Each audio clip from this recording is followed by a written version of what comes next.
Hello students, welcome to Eklavya study point. आज की इस वीडियो में बात करेंगे क्लास 12th इकोनॉमिक्स की। और ये हमारी सेकंड बुक है, इंडियन इकोनॉमी डेवलपमेंट। ठीक है, यूनिट फर्स्ट है हमारा ये और चैप्टर सेकंड है हमारा। यूनिट फर्स्ट का चैप्टर फर्स्ट हम पहले ही कर चुके हैं। ठीक है, और आज जो हमारा चैप्टर है वो है भारत में पंचवर्षीय योजना, लक्ष्य और उपलब्धियां। इसके बारे में डीपली जानेंगे हम।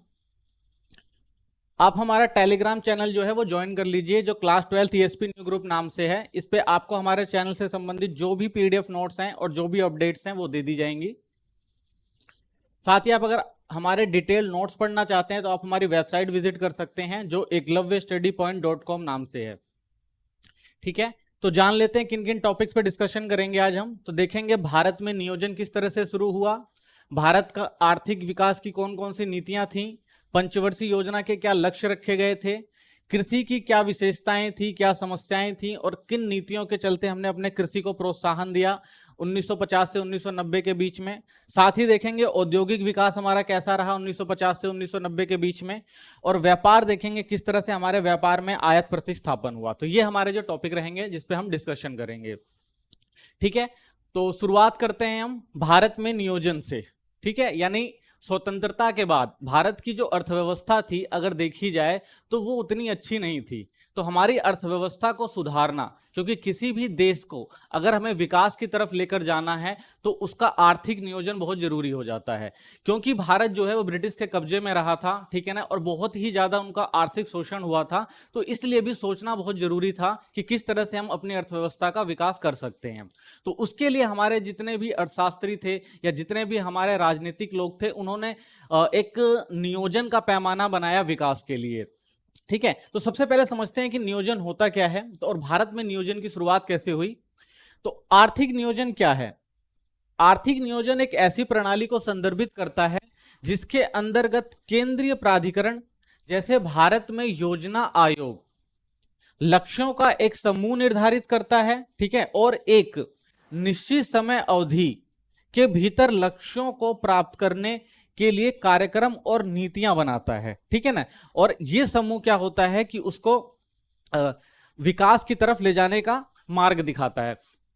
यानी भारत में नियोजन की बात करी जाए तो ये एक केंद्रीय समस्या थी कि भारत को नियोजन करके विकास करना। तो इसलिए जो हमारे केंद्रीय प्राधिकरण था, यानी जो हमारी केंद्र की सरकार थी, ठीक है ना, उसने हमारे आर्थिक विकास के लिए कुछ नीतियां बनाई। ठीक है ना, तो केंद्रीय प्राधिकरण ने क्या किया, उसके लिए एक अलग से आयोग बनाया जिसे योजना आयोग कहा गया। और इसका मुख्य उद्देश्य यही था कि एक समूह निर्धारित किया गया उसके अंदर कि भाई कुछ ऐसे लोगों को इकट्ठा किया गया उसके अंदर जिनको जानकारी थी कि आर्थिक विकास कैसे किया जा सकता है। और उनको यह कहा गया कि वो एक निश्चित समय में, ठीक है ना, एक निश्चित समय में हमारे आर्थिक विकास के जो भी लक्ष्य हैं उनको पूरा करने के लिए कौन कौन से कार्यक्रम और नीतियां बन सकती हैं उस पर ध्यान दे।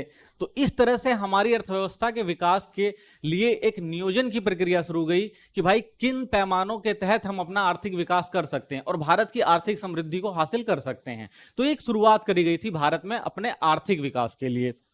ठीक है, तो जब नियोजन किया गया तो नियोजन के जो दो प्रकार उस टाइम महत्वपूर्ण होते थे, तो इसलिए इन दोनों चीजों को भी समझना बहुत जरूरी हो जाता है। तो पहले समझते हैं नियोजन के ये दो प्रकार कौन कौन से थे। तो सबसे पहले हम देखते हैं निर्देशात्मक नियोजन। ठीक है, तो दो पैमाने सबसे अच्छे थे किसी भी देश के आर्थिक विकास के लिए। एक जो पैमाना होता था वो होता था निर्देशात्मक नियोजन का।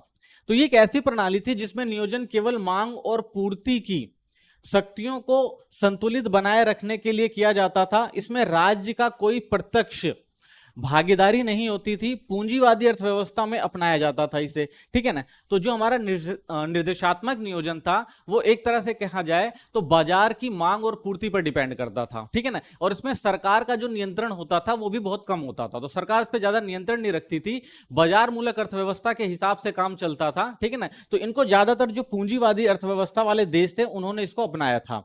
तो ये एक जो था नियोजन का तरीका था उस समय।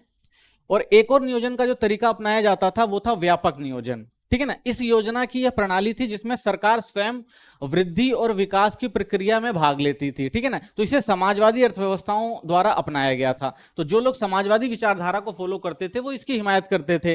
क्योंकि इसमें पूरा जो नियंत्रण होता था अर्थव्यवस्था का कि किस तरह से किया जाएगा, क्या किया जाएगा, विकास कैसे किया जाएगा, वो सब कौन तय करता था? वो सरकार तय करती थी, ठीक है ना। तो इस तरह से ये दो तरीके रखे गए थे नियोजन के। तो भारत ने भी देखा कि भाई कि हमारे नियोजन में कौन सी चीजें सही साबित हो सकती हैं, तो उसके आधार पर विचार किया गया और उसके बाद हमने अपने आर्थिक नियोजन को आगे बढ़ाया, ठीक है। तो भारत के बारे में कुछ समझते हैं पहले कि 200 वर्षों तक उपनिवेश रहने के बाद भारत को अंततः 15 अगस्त 1947 को स्वतंत्रता मिलती है। पिछड़ी और स्थिर भारतीय अर्थव्यवस्था के विकास के लिए नियोजन की तत्काल आवश्यकता थी, ठीक है।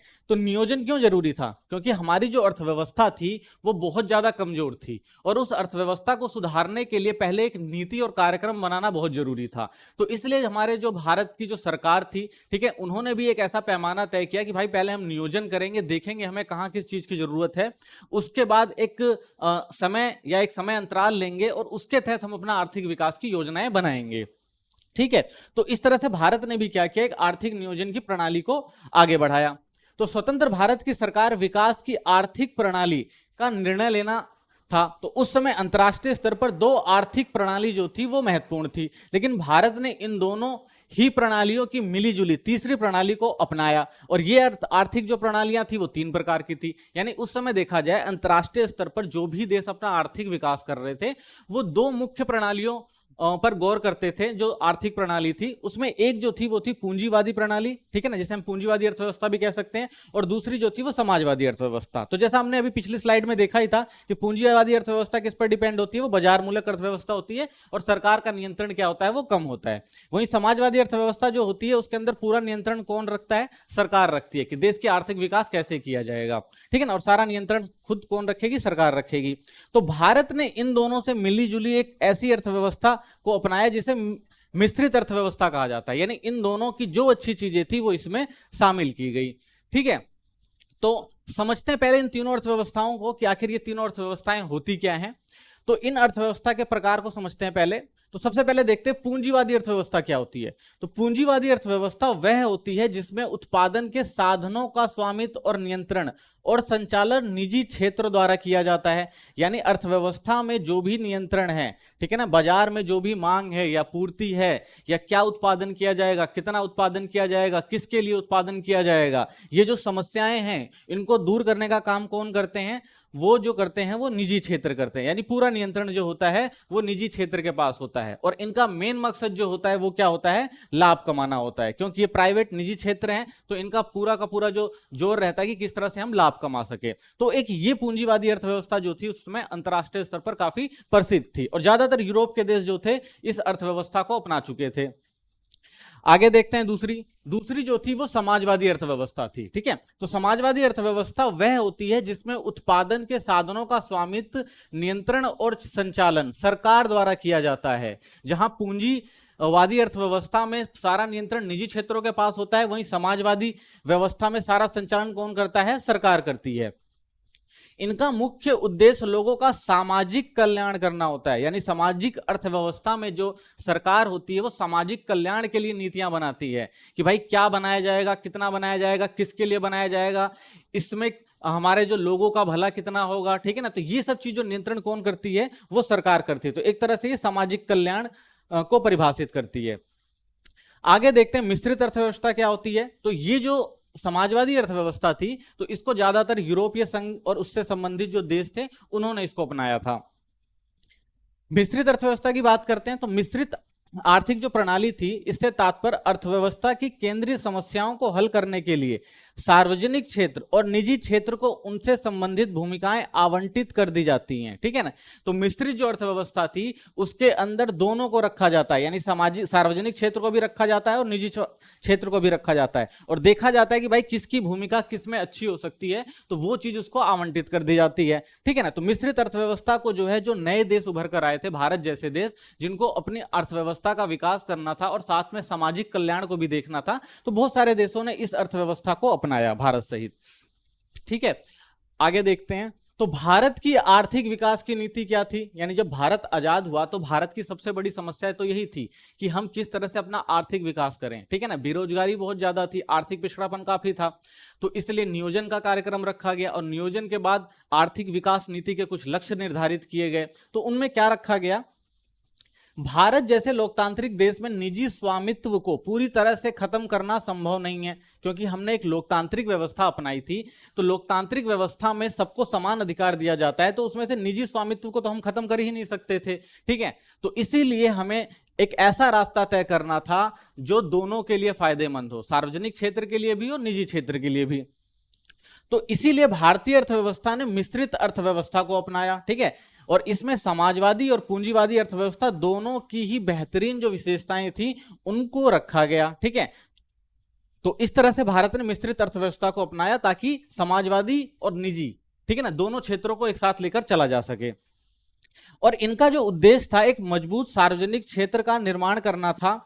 ठीक है, लेकिन निजी संपत्ति को और लोकतंत्र के साथ लेकर चलना था। ठीक है ना, तो लोगों को सामाजिक कल्याण के साथ लेकर चलना था, लेकिन साथ ही निजी जो क्षेत्र थे उनको भी थोड़ा प्रोत्साहन देना था। तो इसलिए सरकार चाहती थी कि एक मजबूत सार्वजनिक क्षेत्र को लेकर चला जाए, यानी दोनों को ही अधिकार दिए जाए ताकि अर्थव्यवस्था को अच्छे से आगे बढ़ाया जा सके।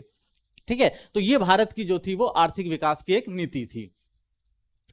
अब बात करते हैं भारत में योजना कैसे बनाई गई आर्थिक विकास की। ठीक है, तो योजना क्या होती है, तो योजना एक ऐसा दस्तावेज है जिसमें उद्देश्य को पूरा करने के लिए पहले से तैयार की गई विस्तृत योजना, कार्यक्रम और रणनीति को एक निश्चित समय अवधि में प्राप्त किया जाना होता है। ठीक है, तो योजना का मतलब क्या था, योजना का मतलब प्लान था, और ऐसा प्लान बनाना था कि जिसमें हम जो भी हमारे कार्यक्रम है, जो भी रणनीति है, उसको हम क्या करें, एक समय अवधि में पूरा कर सकें। तो ये हमारा जो था योजना का मेन लक्ष्य होता था। तो आर्थिक नियोजन को एक निर्धारित प्राधिकारी के सचेत निर्णय द्वारा प्रमुख आर्थिक निर्णय, यानी एक ऐसी संस्थाएं बनाई गई या ऐसे अधिकारी बनाए गए जो देश के आर्थिक विकास के लिए ये तय कर सकें कि हमारे देश के अंदर क्या, कैसे और किसके लिए उत्पादन किया जाएगा। ठीक है, तो ये जो सबसे बड़ी एक जो अर्थव्यवस्था के विकास की जो एक केंद्रीय समस्या होती है, इससे निपटारे के लिए हमारे यहाँ एक प्राधिकरण बनाया गया और ये तय किया गया कि भाई आर्थिक विकास कैसे किया जाए। ठीक है, तो ये एक सोच थी हमारे योजना की।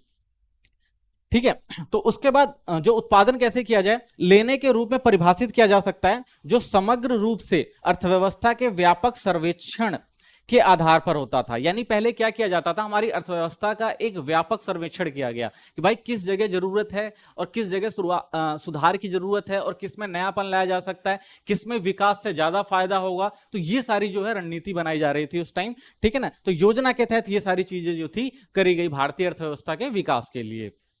ठीक है, अब योजना के कार्यक्रम कैसे निर्धारित किए गए या क्रियान्वयन कैसे किया गया, कैसे इसको लाया गया जमीनी स्तर पर। तो सबसे पहले भारत सरकार ने क्या किया, 1950 में योजना आयोग की स्थापना कर दी। ठीक है ना, तो एक ऐसा संगठन बनाया जो पूरी तरह से किस पे काम करेगा, देश की अर्थव्यवस्था के विकास के लिए योजना बनाने का काम करेगा। और उसका जो अध्यक्ष बनाया गया वो देश के प्रधानमंत्री को बनाया गया कि भाई उनकी निगरानी में देश की हर आर्थिक विकास को आगे बढ़ाया जाएगा। ठीक है, इसकी अवधि क्या रखी गई, यानी एक समय दिया गया भाई किस समय अवधि में हम अपना आर्थिक विकास लक्ष्य हासिल कर सकें, जो भी हम योजना बनाएं। तो उसके लिए 5 वर्ष, जिसे पंचवर्षीय योजनाएं कहा जाता है, के नाम से जाना जाता है। तो ये योजना बनाई भाई हम क्या करेंगे, हर 5 साल पर एक लक्ष्य रखेंगे और उस लक्ष्य को पाने की कोशिश करेंगे ताकि हमारा जो आर्थिक विकास हो सके। तो एक ये पंचवर्षीय योजनाएं अपनाई गई थी। ये नॉर्मली सोवियत संघ में बहुत चली थी, तो सोवियत संघ से इसको भारत ने भी अपनाया।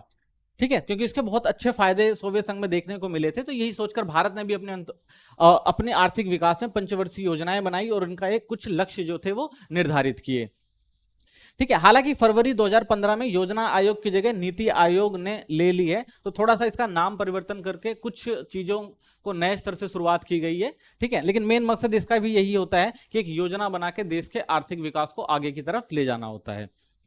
ठीक है, तो अब जानते हैं कि जो योजना के तहत एक पंचवर्षीय योजना के कुछ लक्ष्य रखे गए कि भाई किस तरह से हम इन लक्ष्य को पूरा कर सकते हैं। तो लक्ष्यों को भी 2 कैटेगरी में डिवाइड किया गया था। एक दीर्घ अवधि के लक्ष्य थे, ठीक है ना, कि किस तरह से हम अपने लक्ष्य को, जो बड़े लक्ष्य हैं, ठीक है ना, जिनमें ज्यादा समय लगेगा, तो उनको किस तरह से मैनेज करके हम इकट्ठा कर सकते हैं, लाभ कमा सकते हैं। तो ये सब चीजें सोची गई थी उस टाइम। ठीक है, तो सभी पंचवर्षीय योजनाओं में समान होती हैं और इसलिए इन्हें आमतौर पर पंचवर्षीय योजनाओं के सामान्य लक्ष्य योजना के उद्देश्यों के रूप में अध्ययन किया जाता है। ठीक है, तो क्या किया गया भाई, पंचवर्षीय योजनाओं में एक लक्ष्य रखा गया कि भाई 5 साल के लिए हम क्या करेंगे, इन चीजों की जो ये चीजें हैं आर्थिक विकास के लिए जरूरी, इन लक्ष्य को पूरा करके हम देश की अर्थव्यवस्था को आगे बढ़ाएंगे। तो ये लक्ष्य रखा गया था और उसमें भी बहुत सारी योजनाएं थी और उनके उद्देश्य थे। ठीक है, तो सबसे पहले देखें क्या दीर्घ परियोजनाओं में था। तो पहला अगर हम देखें तो सकल घरेलू उत्पाद में वृद्धि। ठीक है ना, हमारे देश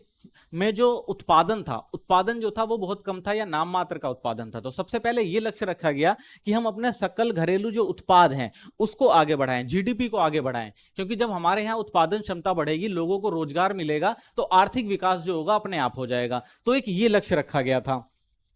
तो जीडीपी में वृद्धि का तात्पर्य अर्थव्यवस्था के उत्पादन की, कृषि, औद्योगिक, सेवा सभी स्तर में वृद्धि से था। यानी जीडीपी का लक्ष्य यह था कि भाई इन तीनों क्षेत्रों में क्या किया जाएगा, विकास किया जाएगा। ठीक है ना, हमारा जो सकल घरेलू उत्पाद है वो कृषि, औद्योगिक और सेवा क्षेत्र तीनों में आगे बढ़ाया जाएगा, क्योंकि किसी भी देश की अर्थव्यवस्था के विकास के लिए ये तीन चीजें बहुत महत्वपूर्ण होती हैं।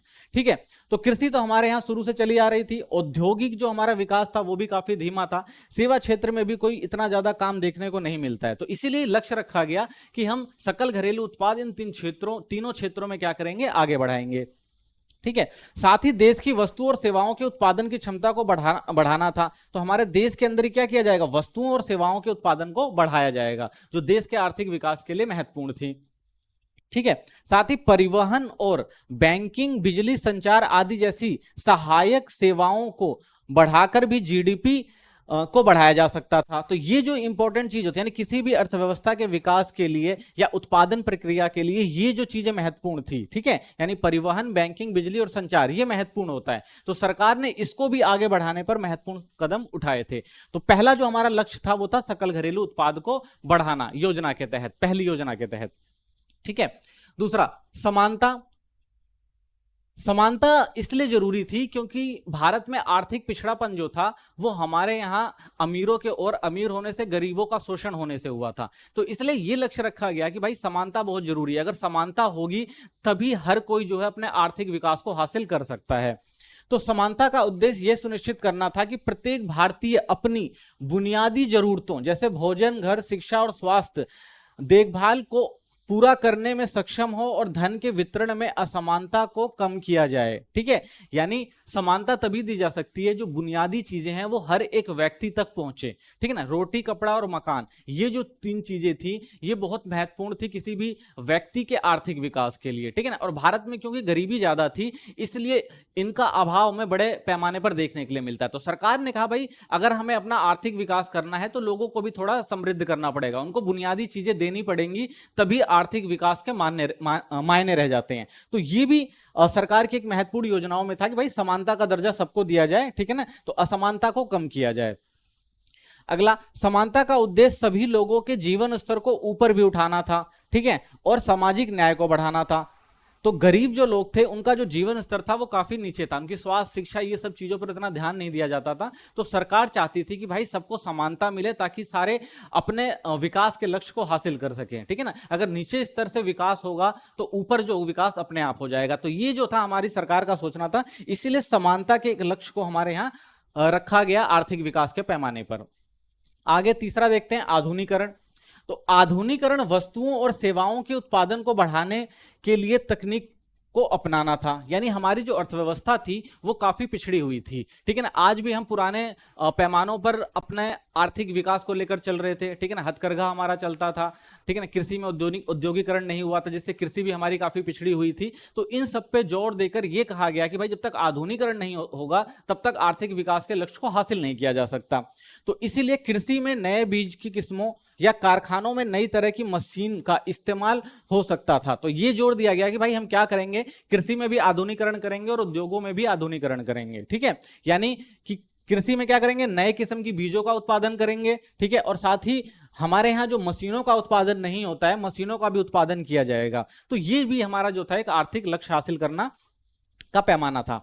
इसमें सामाजिक दृष्टिकोण में बदलाव भी शामिल है, जैसे महिलाओं और पुरुषों के समान अधिकार देकर उन्हें सशक्त बनाना। ठीक है, तो एक महत्वपूर्ण चीज ये भी थी कि महिलाएं जो थी उनको निम्न दर्जा दिया जाता था अर्थव्यवस्था के क्षेत्र में। वो सिर्फ किस पर आधारित थी, वो सिर्फ कृषि क्षेत्र तक आधारित थी। तो महिलाओं को भी आगे बढ़ाना था, उनको भी सशक्त बनाना था, क्योंकि आधुनिकीकरण ये कहता है कि भाई पुरुष और महिला मिलकर अगर एक साथ चलेंगे तो विकास जो है वो जल्दी हासिल किया जा सकता है, क्योंकि महिलाएं भी जो होती हैं वो आधी आबादी होती हैं और वो भी अर्थव्यवस्था के विकास में क्या कर सकती हैं, अपनी भागीदारी को सुनिश्चित कर सकती हैं। तो इसलिए पुरुषों और महिलाओं में समानता के अधिकार को भी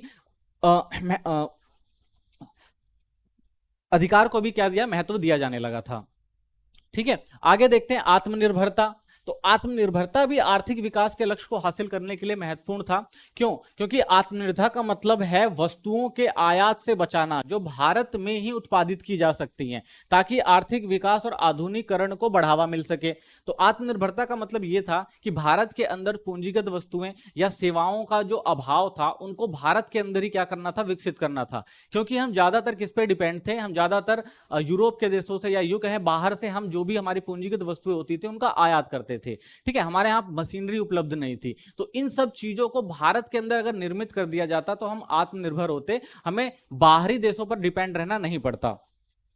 तो मुख्य रूप से खाद्य आपूर्ति, विदेशी तकनीक और विदेशी पूंजी को शामिल किया गया इसके अंदर। ठीक है, तो हमारे यहाँ क्योंकि कृषि में भी पिछड़ापन था, कृषि का भी आधुनिकीकरण नहीं हुआ था, तो हमारे यहाँ खाद्य आपूर्ति भी जो होती थी वो बाहर से होती थी, हमें बाहर से अनाज का आयात करना पड़ता था। तो इसमें हमें समृद्धि हासिल करनी थी। विदेशी तकनीक यानी हमारे यहाँ मॉडर्न टेक्नोलॉजी नहीं थी, विदेशी तकनीकें नहीं थी, तो उसके लिए भी हमें काम करना था देश के आर्थिक विकास में। विदेशी पूंजी का हमारे यहाँ क्या था, वो अभाव था, तो हमें विदेशी पूंजी भी इकट्ठा करनी थी। तो इन सब चीजों से हम क्या कर सकते थे, आत्मनिर्भर बन सकते थे और आर्थिक विकास को अच्छी तरह से हासिल कर सकते थे। तो एक ये नीति बनाई गई। आर्थिक और राष्ट्रीय नीतियों में विदेशी हस्तक्षेप से बचने के लिए विदेशी देशों पर निर्भरता को कम करके ऐसा किया जा सकता था। ठीक है, तो आत्मनिर्भर बनने के लिए हमें क्या करना पड़ेगा, आत्मनिर्भर बनने के लिए हम जो हमारी जो निर्भरता थी, टोटल निर्भरता किस पे डिपेंड थी, दूसरे देशों पर निर्भर थी। हम सारी जो भी तकनीक होती थी वो बाहर से लेकर आते थे, आयात करते थे, मशीनरी जो थी वो बाहर से लेकर आते थे, आयात करते थे। अगर हम दूसरे पे निर्भर हैं तो हम अपना आर्थिक विकास अच्छे से हासिल नहीं कर सकते, क्योंकि हमारी जो पूंजी होगी वो विदेश में जाएगी। तो इसीलिए हमें क्या करना था, अपने देश के अंदर ही उत्पादन करके, ठीक है, आत्मनिर्भर बनना था। तो ये भी एक लक्ष्य रखा गया था हमारे आर्थिक विकास का। आगे देखते हैं पूर्ण रोजगार। ठीक है ना, हमारे देश की समस्या एक ये भी थी कि हमारे यहाँ रोजगार की जो क्षमताएं थी वो काफी कम थी। ज्यादातर जो लोग थे हमारे यहाँ कृषि क्षेत्र में लगे हुए थे, और कृषि क्षेत्र तो वो आर्थिक विकास का लक्ष्य हासिल करना इतना आसान नहीं था कृषि क्षेत्र के द्वारा। तो इसीलिए पूर्ण रोजगार का उद्देश्य समावेशी विकास पर केंद्रित होता है। यानी अगर सभी लोगों को एक देश के अंदर पूर्ण रोजगार हो तो सबका सामाजिक और समावेशी विकास हो सकता है, क्योंकि वो अपनी जो भी बुनियादी चीजें हैं उनको रोजगार के जरिए हासिल कर सकते थे। ठीक है ना, तो रोजगार क्या बनाता है, एक देश के आर्थिक विकास को महत्वपूर्ण बनाता है। तो इससे अधिक से अधिक लोगों का विकास की प्रक्रिया में शामिल किया जा सकता है। ठीक है, जैसा कहा गया कि भाई अगर सभी लोगों के पास रोजगार होगा तो आर्थिक विकास की प्रक्रिया भी जो होगी वो तेजी से आगे बढ़ेगी।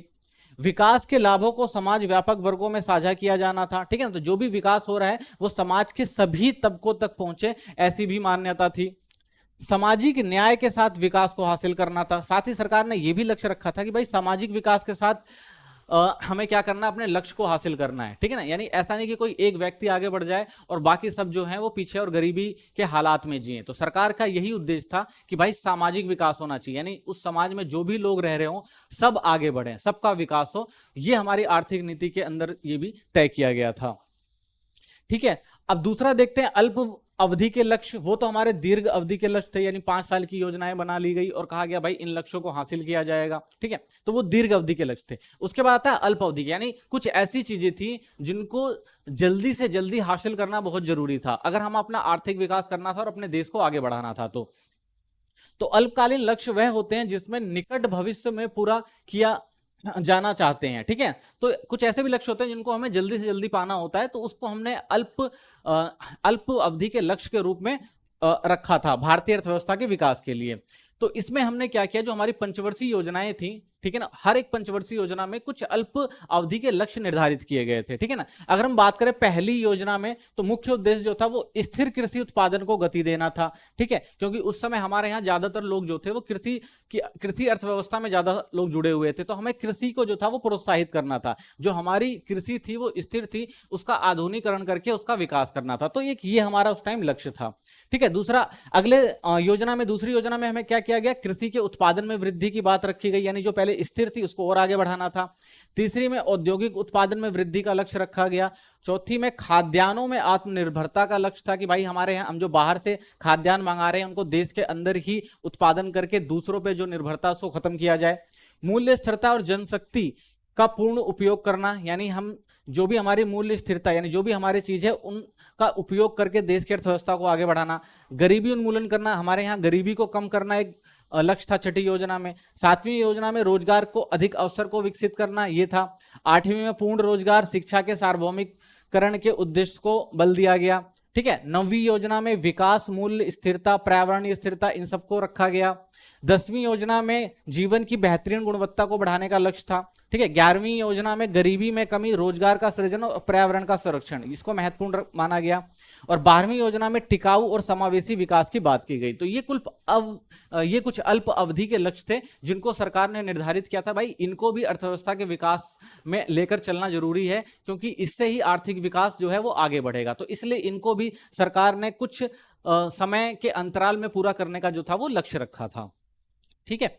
आगे देखते हैं। तो जो भारत में 1950 से 1990 तक ये जो लक्ष्य रखे गए, जो नीतियां बनाई गई या जो योजना बनाई गई, तो इन योजनाओं की क्या विशेषता रही, क्या फायदा हुआ, ठीक है। तो सरकार ने क्या किया भाई कि जो नियोजन किया था, इसके अंतर्गत कई आर्थिक नीतियों की विशेषताओं को समझने का प्रयास करते हैं कि सरकार ने कौन सी विशेषताएं रखी थी इसके अंदर। सबसे पहले सार्वजनिक क्षेत्र पर भारी निर्भरता, ठीक है। तो अगर हम बात करें जो 1950 से 1990 में जो आर्थिक नीति की शुरुआत हुई थी, तो उसके अंदर जो सबसे मेन चीज थी वो थी हमारी सार्वजनिक क्षेत्र पर निर्भरता ज्यादा थी, ठीक है ना। तो 1957 के आईपीआर के तहत 17 उद्योग सार्वजनिक क्षेत्र के लिए तथा 12 निजी क्षेत्र के लिए आरक्षित किए गए थे, ठीक है ना। तो हमारे यहाँ क्या किया गया, उद्योगों का भी जब वर्गीकरण किया तो उसमें ज्यादातर उद्योगों को जो सरकार ने था वो अपने नियंत्रण में रखा था और कुछ को जो था वो निजी क्षेत्रों में दिया था, ठीक है ना। तो इसको हम आगे और डीपली पढ़ेंगे, हमें नॉर्मली जान लेते हैं। ऐसा विकास के समाजवादी पैटर्न को प्राप्त करने के लिए किया गया था। तो ऐसा इसीलिए था क्योंकि भाई उस टाइम हमारे यहाँ गरीबी ज्यादा थी और सामाजिक न्याय के तहत विकास करना था, तो इसलिए सरकार ने यह लक्ष्य रखा था उस टाइम, ठीक है। आगे देखते हैं। निजी क्षेत्र का विनियमित विकास करना था, यानी औद्योगिक विकास एवं विनियमन अधिनियम 1948 के अनुसार निजी क्षेत्र में बिना लाइसेंस के नया उद्योग स्थापित नहीं किया जा सकता था, ठीक है। तो सरकार ने एक लाइसेंसिंग व्यवस्था भी बनाई थी। इसका भी मेन मकसद यही था कि भाई कि प्राइवेट चीजें ज्यादा हो जाएंगी, महंगी हो जाएंगी तो समस्या हो सकती है। तो इसलिए गवर्नमेंट ने कहा भाई जो भी चीज करनी है वो लाइसेंस के थ्रू ही करनी पड़ेगी, यानी पहले लाइसेंस लेना पड़ेगा तभी कोई नया उद्योग लगाया जा सकता है। एकाधिकार एवं प्रतिबंधित व्यापार व्यवहार, तो भारत ने क्या किया 1969 में निजी उद्योगों के विस्तार पर प्रतिबंध लगा दिया। तो ये कहा गया भाई कि निजी उद्योग जो होंगे वो उतना आगे नहीं बढ़ाए जाएंगे क्योंकि उससे सामाजिक न्याय में समस्याएं आ रही थी, ठीक है ना। तो इसलिए गवर्नमेंट ने एकाधिकार और प्रतिबंधक व्यापार का भी सृजन किया।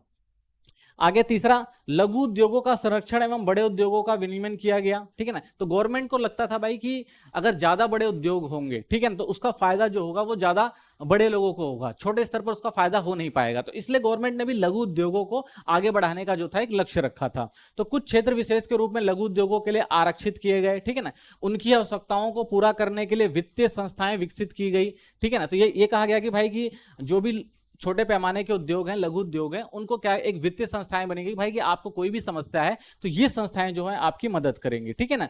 तो वैश्विक बाजार में लघु उद्योगों को बढ़ाने के लिए बोर्ड भी स्थापित किए गए भाई कि बोर्ड का यही लक्ष्य होता था कि किस तरह से हम जो विश्व बाजार के अंदर अपने वैश्विक बाजार के अंदर जो हमारे लघु उद्योग हैं उनको आगे बढ़ाएं और प्रोत्साहित करें, ठीक है।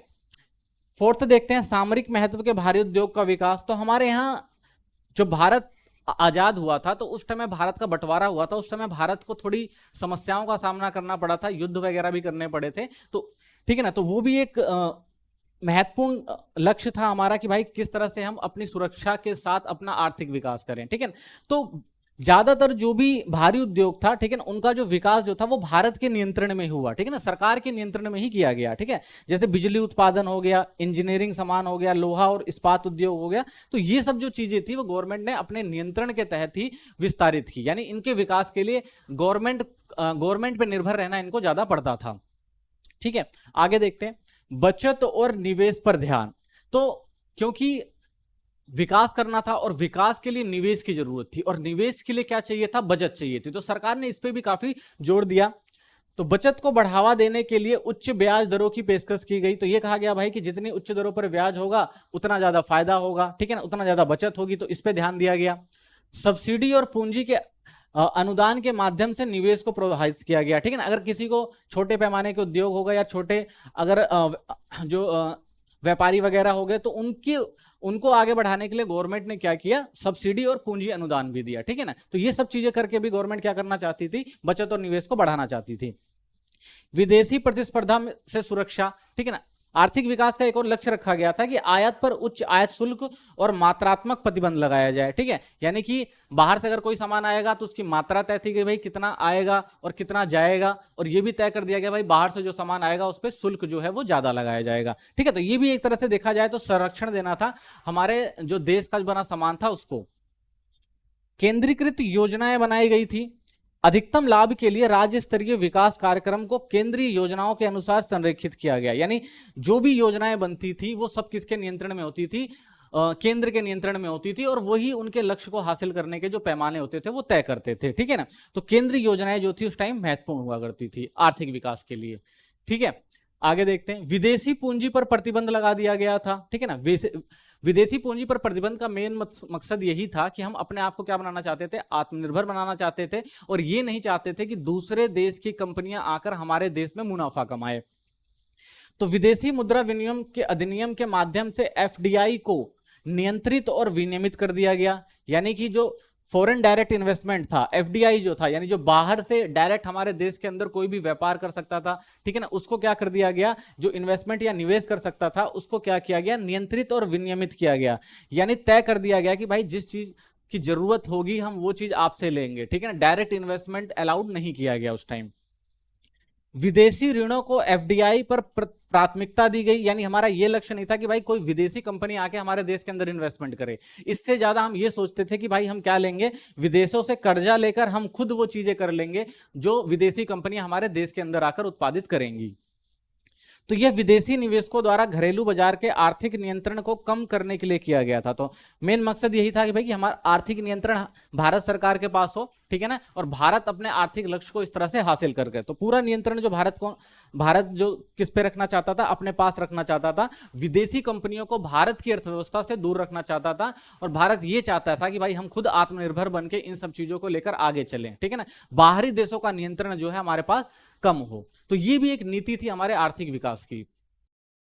आइए अब देखते हैं कि हम आर्थिक विकास के अंदर कृषि की क्या विशेषताएं रही हमारे देश में, और क्या समस्याएं रही, और क्या नीतियां बनाई गई 1950 से 1990 के मध्य में कि हम अपने कृषि को और ज्यादा प्रोत्साहित कर सकें। देखो, किसी भी देश की अर्थव्यवस्था की बात की जाए तो उसका जो प्राथमिक क्षेत्र होता है, कृषि जो होती है वो बहुत महत्वपूर्ण होती है, ठीक है। और भारत जो था, भारत की अगर शुरुआत से देखा जाए तो भारत जो पूरी तरह किस पे निर्भर था, कृषि पर ही निर्भर था। लेकिन भारत में जो कृषि होती थी वो काफी पिछड़ी कृषि थी, ठीक है ना, स्थिर कृषि थी। अंग्रेजों ने भी हमारी कृषि व्यवस्था के ऊपर कुछ ध्यान नहीं दिया, ठीक है। तो भारत जब आजाद हुआ तो एक स्थिर अर्थव्यवस्था के साथ आगे बढ़ रहा था, और कृषि जो थी 75% लोग जो हमारे यहाँ कृषि क्षेत्र में लगे हुए थे, लेकिन रोजगार भी कृषि में दे तो रहे थे, लेकिन उसका हमारे जीडीपी में जो योगदान था वो बहुत कम था। तो इसलिए हमारे देश में जब आर्थिक नीति बनाई जा रही थी तो कृषि में सुधार का लक्ष्य रखा गया कि भाई कृषि में सुधार करना बहुत जरूरी है, क्योंकि ज्यादातर हमारे देश के अंदर जो लोग हैं वो किससे जुड़े हुए हैं, कृषि से जुड़े हुए हैं। तो इसलिए हमारे देश में आर्थिक विकास के लक्ष्य के अंदर पहली जो पंचवर्षीय योजना बनाई गई उसके अंदर कृषि सुधार पर ही जोर दिया गया था। तो कृषि क्षेत्र में कार्यबल का सबसे बड़ा हिस्सा था, इसलिए पहली पंचवर्षीय योजना में कृषि विकास पर ध्यान केंद्रित किया गया तथा कृषि सुधार के लिए कुछ नीतियां बनाई गई, ठीक है ना। तो कुछ नीतियों के अंतर्गत हम क्या करेंगे, अपने कृषि का विस्तार करेंगे। पहला सुधार था वो था संस्थागत सुधार, यानी भूमि सुधार करना बहुत जरूरी था। दूसरा जो था वो था तकनीकी सुधार, ठीक है ना, और तकनीकी सुधार में जो लाया गया वो थी हमारी हरित क्रांति थी। और तीसरा कुछ और सामान्य जो सुधार किए गए जो हमारे देश में कृषि को और ज्यादा आगे बढ़ा सकते थे। ठीक है, तो इनको विस्तार से देखते हैं। तो सबसे पहले बात करते हैं संस्थागत सुधार की, ठीक है ना, जिसे हम भूमि सुधार भी कह सकते हैं। तो भूमि सुधार से तात्पर्य भूमि के स्वामित्व में परिवर्तन से है। यह सुनिश्चित करता है कि भूमि वैधानिक रूप से उन लोगों को हस्तांतरित की जाए जो वास्तव में उस पर खेती करते हैं। ठीक है, अगर हम भारत में कृषि की बात करें तो कृषि के मालिक कौन होते थे, कृषि करते कौन थे, जमीन के मालिक कौन थे? तो देखा जाए तो हमारे यहाँ जो कृषक होते थे वो एक तरह से क्या करते थे, जमींदारों के पास जो जमीनें होती थी उस पर खेती किया करते थे। ठीक है ना, और उनके मालिक जो होते थे वो जमींदार होते थे। तो वो लोग क्या करते थे, कृषि पर कुछ ध्यान भी नहीं देते थे, और साथ ही जो कृषक होते थे उनके पास इतने साधन नहीं थे कि वो कृषि का विस्तार कर सके। तो इसलिए धीरे धीरे क्या हुआ कि जो भूमि का स्वामित्व था कुछ लोगों के हाथ में चला गया, यानी कुछ लोगों के पास इतनी जमीनें थी जिसपे वो खेती कर भी नहीं सकते थे, दूसरों से खेती कराते थे। और कुछ ऐसे वर्ग उभर कर आए जिनके पास खेती के लायक जमीनें नहीं थी, वो दूसरों के खेतों पर क्या कर रहे थे, काम कर रहे थे। तो इसलिए सरकार ने भूमि सुधार के लिए कुछ नए पैमाने तय किए कि भाई स्वामित्व उन लोगों को भी दिया जाए जिनके पास कृषि के लिए भूमि नहीं है। तो ये कुछ सुधार थे। तो सबसे पहला जो इसमें सुधार था वो था भूमि का पुनर्वितरण या भूमि सीमा तय करना। ठीक है, तो ये कहा गया कि भाई कुछ लोगों के पास तो इतनी जमीन है कि वो उस जमीन पर खेती नहीं कर पाते हैं, और कुछ लोगों के पास जमीन ही नहीं है। तो इसलिए क्या किया जाए, जिनके पास ज्यादा जमीन है उन जमीनों को उन लोगों को हस्तांतरित किया जाए जिनके पास जमीनों की कमी है। तो इसका अर्थ यह था कि भूमि अधिकतम आकार तय करना जो किसी व्यक्ति के स्वामित्व में हो सकता है, और भूमि सीमा का उद्देश्य कुछ ही हाथों में भूमि के स्वामित्व की एकाग्रता को भी समाप्त करना था। तो मेन मकसद यही था कि भाई जो जमीन ज्यादा किसी के पास है और वो उस पर खेती नहीं कर रहा है तो उसको किसको दे दिया जाए, उनको दे दिया जाए जिनके पास जमीनें नहीं हैं। ठीक है, तो ये तय किया गया, और अधिकतम आकार भी तय किया गया कि भाई कि कौन कितनी जमीन रख सकता है। तो पहला जो भूमि सुधार में ये किया गया। दूसरा, बिचौलियों का उन्मूलन किया गया। भारत में बिचौलियों यानी जमींदारों को 1951 से पहले समाप्त कर दिया गया था, जो वास्तविक कृषकों से किराया वसूल करते थे और इसका एक हिस्सा भू राजस्व के रूप में सरकार को जमा करते थे। ठीक है, अगर हम बात करें ब्रिटिश शासन की, जब ब्रिटिश का शासन था तो उन्होंने एक जमींदारी व्यवस्था चला रखी थी। उस जमींदारी व्यवस्था के अंतर्गत जमीन जो सारा किसको दे दिया गया था, जमींदारों को दे दिया गया था। और जमींदार क्या करते थे, किसानों से वहां पर खेती कराया करते थे। ठीक है, और बदले में क्या करते थे, ज्यादा राजस्व किससे लेते थे, वो किसानों से लेते थे, और वही राजस्व का कुछ हिस्सा किसको दिया करते थे, वो ब्रिटिश अधिकारियों को दे दिया करते थे। तो एक ये सिस्टम चलता था जमींदारियों का। ठीक है ना, और जिसमें जो सबसे ज्यादा नुकसान होता था वो किसका होता था, किसानों को होता था। तो बाद में 1951 में क्या किया गया, इस जमींदारी व्यवस्था को ही खत्म कर दिया गया कानून लाकर। तो परिणाम स्वरूप लगभग 20 लाख काश्तकार सीधे सरकार के संपर्क में आ गए और इस तरह जमींदारों द्वारा शोषण से मुक्त हो गए। ठीक है, तो अब क्या किया गया, जो 20 लाख लोग थे उनको क्या करा गया, सीधा जमीन दे दी गई। ठीक है, जो काश्तकार होते थे, जो जमीनों पर काम करते थे, उनको जमीनें दे दी गई और उनको उनका मालिकाना हक दे दिया गया। तो इससे क्या हो गया, इससे ये हुआ कि भाई उनको प्रोत्साहन मिला कि वो क्या कर सकते हैं, अच्छे से कृषि कर सकते हैं, अपनी मनमर्जी से कृषि कर सकते हैं। जो एक जमींदारों का शोषण था वो धीरे धीरे क्या हो गया, समाप्त होने लगा। ठीक है, आगे देखते हैं काश्तकारों के स्वामित्व अधिकार। ठीक है ना, तो वही क्या था, जमीन के मालिकों को क्या दिया गया, उनका मालिकाना हक दिया गया। यानी जो पहले काश्तकार होते थे उनको क्या किया गया, जमीनें जो थी वो हस्तांतरित कर दी गई कि भाई कानून के द्वारा ये तय कर दिया गया कि अब से ये जमीन जो होगी वो काश्तकार की होगी और वो क्या कर सकता है, इस पे अपने हिसाब से खेती कर सकता है, और उसको राजस्व भी है जो जमींदारों को नहीं देना था।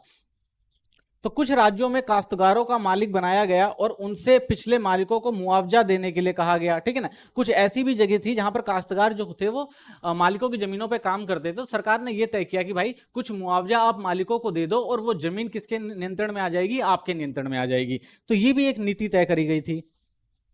इससे काश्तकारों को अपना उत्पादन बढ़ाने का प्रोत्साहन मिला और इसमें कृषि में भी वृद्धि आई। यानी जब मालिकाना हक मिला तो काश्तकारों को भी ये लगा भाई कि अब ये हमारी जमीन है और उस पर वो अच्छे से काम करने लगे, और जिससे क्या हुआ, कृषि में भी क्या हुई, वृद्धि हुई। तो ये भी एक तरीका था देश में कृषि के सुधार के लिए। जोतों का चकबंदी करना। ठीक है, यानी जोतों मतलब जो छोटे छोटे खेत होते थे उनको चकबंदी के द्वारा इकट्ठा किया गया। तो विखंडन को कम करने के उद्देश्य से जोतों के चकबंदी के लिए कदम उठाए गए। चकबंदी एक ऐसी प्रथा है जिसमें किसान को उसकी बिखरी हुई जोतों के बदले में एक जगह जमीन आवंटित की जाती है। इससे खेती की लागत बचती है। ठीक है। चकबंदी का मतलब ये था कि किसानों के पास जो जमीनें होती थी वो छोटे छोटे खंडों में होती थी, यानी कुछ जमीन यहां पर है, कुछ जमीन 1 किलोमीटर की दूर पे है, कुछ जगह और उससे ज्यादा दूरी पर है। तो ये जो जमीनें जब दूरी पर होती थी तो इनमें उत्पादन करने में समय और लागत जो थी वो ज्यादा लगती थी। तो इसलिए सरकार ने क्या किया, चकबंदी के माध्यम से जितनी भी जमीनी थी उनको क्या किया, किसानों को एक जगह इकट्ठा दे दिया, तो उनके समय और पैसे की जो थी वो बचत हुई। तो एक ये भी नीति थी। सहकारी खेती शुरू करी गई। सहकारी खेती को छोटे किसानों के सौदेबाजी की शक्ति बढ़ाने के लिए प्रोत्साहित किया गया था। साथ मिलकर कम कीमत पर ज्यादा निवेश की वस्तुएं खरीद सकते थे और अपनी उपज को अधिक कीमत पर बेच सकते थे। तो इससे क्या हुआ भाई, कम कीमत पर ज्यादा निवेश कर सकते थे वो। तो सहकारी खेती ऐसी थी कि भाई बहुत सारे लोग जो थे, बहुत सारे किसान इकट्ठा मिलकर खेती करते थे। इससे यह फायदा होता था कि कुछ ऐसे संसाधन होते थे जिनको एक छोटा किसान अकेले नहीं खरीद सकता था। तो ये सारे जो लोग थे इकट्ठा होकर उस सामान को खरीदते थे और खेती करते थे और प्रॉफिट को बराबर हिस्सों में बांट लेते थे। तो ये एक जो तरीका था खेती करना का, इससे भी जो हमारे उत्पादन में काफी वृद्धि हुई। तो ये भी एक नीति अच्छी थी कृषि के विकास के लिए। ठीक है। भूमि सुधारों में कमियां, यानी जो हमारे यहां भूमि सुधार किए गए सरकार के द्वारा, तो वो पूरी तरह से सफल नहीं हुए, उसमें भी कुछ कमियां देखने को मिली। जैसे कानून में क्या खामियां थी, यानी जो कानून बनाए गए कृषि जो काश्तकार थे उनको जो जमीन हस्तांतरित करी गई, उनके जो कानून बनाए गए उनमें बहुत सारी खामियां देखने को मिली। पहली क्या थी, जिसमें कुछ क्षेत्रों में भूतपूर्व जमींदारों ने इन खामियों का फायदा उठाकर जमीन बड़े क्षेत्रों पर कब्जा करना जारी रखा। तो जो पढ़े लिखे होते थे, जमींदार भी थे, ठीक है ना, अच्छा रुतबा भी था उनका, तो उन्होंने कानून में क्या देखी, खामियां देखी, और उन खामियों का फायदा उठाते हुए उन्होंने अभी भी बड़े क्षेत्रों की जमीनों पर कब्जा रखा, यानी वो कब्जा छोड़ा नहीं। ठीक है ना, उनको जो जमीनें थी उन जमीनों को उन्होंने दिया नहीं। दूसरा, कार्यान्वयन में देरी, यानी जो कानून बनाए गए उनको जमीनी स्तर पर लाने पर क्या हुआ, टाइम लगा इन लोगों को। बड़ी जमींदारों ने कानून को अदालतों में चुनौती दी, जिससे इसके कार्यान्वयन में देरी हुई। उन्होंने इस देरी का फायदा उठाते हुए अपनी जमीनों को अपने नजदीकी रिश्तेदारों के नाम पर दर्ज करवा दिया, जिससे वे कानून से बच गए। ठीक है ना। तो जमींदार भी क्या थे, वो बहुत चालू थे। उन्होंने क्या किया, जब उनकी जमीनें छीनी जाने लगी तो उन्होंने क्या किया, अदालतों का दरवाजा खटखटाया। जब केस अदालत में गया तो उनको समय मिल गया, और इसी समय के अंतराल में उन्होंने क्या किया, जो अपनी जमीनें थी वो बड़े पैमाने पर अपने नजदीकी रिश्तेदारों को हस्तांतरित कर दी। ठीक है ना, जो उनके पास एक्स्ट्रा जमीन होती थी। तो इस तरह से उन्होंने क्या किया, अपनी जमीनों को बचा लिया। दूसरी खामी देखते हैं, राजनीतिक इच्छा शक्ति की कमी। जैसे केरल और पश्चिम बंगाल की बात करें तो भूमि सुधार सफल रहा, क्योंकि इन राज्यों की सरकारें जमीन जोतने वालों को देने की नीति को प्रतिबद्ध थी। यानी जिन क्षेत्रों की, यानी जिन राज्यों की सरकार जो थी वो जमीन जोतने वालों को देने के लिए प्रतिबद्ध दिखाई दी, यानी उन्होंने भाई कहा कि हम ये जमीनें जिनको देनी है उनको देंगे और वो कड़े कदम उठाएंगे। तो वो तो ठीक था, तो उनको तो जमीन मिल गई। लेकिन जिन राज्यों ने ये चीजें नहीं करी तो वहां पर भी हमें देखने को मिलता है कि जो जमीनें थी वो हस्तांतरित नहीं हो पाई। और देखते हैं शोषण। जमींदारों ने अक्सर अपने काश्तकारों को अपनी खेती जमीन स्वेच्छा से सौंपने के लिए मजबूर किया। ऐसे मामले भी थे जहां काश्तकारों को निकाल दिया गया और जमींदारों ने खुद को काश्तकार होने का दावा कर दिया। ठीक है, यानी अगर काश्तकारों को जमीन मिल भी जाती थी तो वो लोग क्या करते थे, जमींदार उनको मजबूर करते थे काश्तकारों को कि तुम भाई हमारी जमीन वापस करो। अगर वो जमीन वापस नहीं करते थे उनको डरा धमका के वहां से भगा देते थे और बाद में ये कहते थे भाई कि इस जमीन के काश्तकार हम हैं। ठीक है, तो ये भी कुछ कानून में कमियां थी जिनका फायदा बड़े जमींदार जो थे वो उठा रहे थे। ठीक है, अब देखते हैं तकनीकी सुधार, हरित क्रांति, यानी किस तरह से तकनीकी सुधार लाया गया कृषि के विकास में। ठीक है, तो हरित क्रांति का तात्पर्य खाद्य उत्पादन में होने वाली बड़ी वृद्धि से है, खासकर गेहूं और चावल के लिए। अगर हम बात करें हमारे देश में जो खेती होती थी, ठीक है ना, जो खाद्यान्न होता था, खाद्यान्न का जो उत्पादन होता था वो इतनी मात्रा में नहीं था कि पूरे देश का पेट भर सके। तो इसके लिए भी सरकार ने क्या किया, कुछ नीतियां बनाई। ठीक है ना, उस नीतियों के तहत हमारे उत्पादन में जो था वो खाद्य उत्पादन में वृद्धि करना था, खासकर गेहूं और चावल के लिए। तो इसकी जो शुरुआत करी गई वो सबसे पहले करी गई हरित क्रांति की उत्पत्ति के साथ। ठीक है, तो हरित क्रांति क्या थी, खरीफ सीजन 1966 में भारत ने पहली बार उच्च उपज देने वाली किस्मों का कार्यक्रम अपनाया, जिसके तहत उत्पादन को बढ़ाने के लिए कुछ उपाय बताए। यानी हमारे यहाँ जो खाद्यान्न संकट था तो उसके लिए सरकार ने कुछ नीतियां बनाई कि भाई हम कुछ ऐसा उपाय करें जिससे हमारी जो उपज है उसको बढ़ाया जा सके। और उपज को बढ़ाने के लिए क्या कर सकते हैं हम, उपज को बढ़ाने के लिए हम अच्छी किस्म की बीजों का यूज कर सकते हैं। ठीक है, तो एक ये नीति के तहत कुछ कदम उठाने थे। तो इसके लिए 3 उपाय किए गए। पहला, बीजों की उच्च उपज देने वाली किस्में HYV सीड्स, ठीक है ना। तो क्या किया गया भाई कि जो ज्यादा उत्पादन देने वाले बीज थे उनका इस्तेमाल किया जाए, ये तय किया गया। दूसरा, पर्याप्त सिंचाई सुविधाएं दी जाए, यानी जो हमारे यहाँ सिंचाई सुविधाएं नहीं थी तो सरकार ने यह तय किया कि भाई अच्छी अगर सिंचाई सुविधा दी जाएगी तो भी उत्पादन में बढ़ाया जा सकता है, क्योंकि मानसून का कोई भरोसा नहीं होता था। तीसरा, उर्वरकों, कीटनाशकों और कीटनाशकों आदि का उपयोग, ठीक है ना। तो क्या किया गया, हमारे यहाँ बड़े पैमाने पर कीटनाशकों और उर्वरकों का उपयोग किया गया, ठीक है ना, क्योंकि देश में समस्या ये भी थी कि हमारी जो जमीन थी वो उतनी उपजाऊ नहीं थी, और उपजाऊ लाने के लिए क्या, उपजाऊपन लाने के लिए क्या करना था, हमें उर्वरकों का उपयोग करना था। तो सरकार ने इसकी भी सुविधा प्राप्त दिलवाई। साथ ही कीटनाशकों का, अगर ज्यादा फसल हो जाती थी, कई बार हमारे यहाँ कीट पतंगे जो होते थे उस फसल को बर्बाद कर देते थे, तो उनके लिए कीटनाशकों का भी इस्तेमाल जो था सरकार ने करने के लिए लोगों को प्रतिबद्ध किया। तो ये जो 3 सुधार थे कृषि में, ये काफी महत्वपूर्ण थे खाद्य उत्पादन को बढ़ाने के लिए।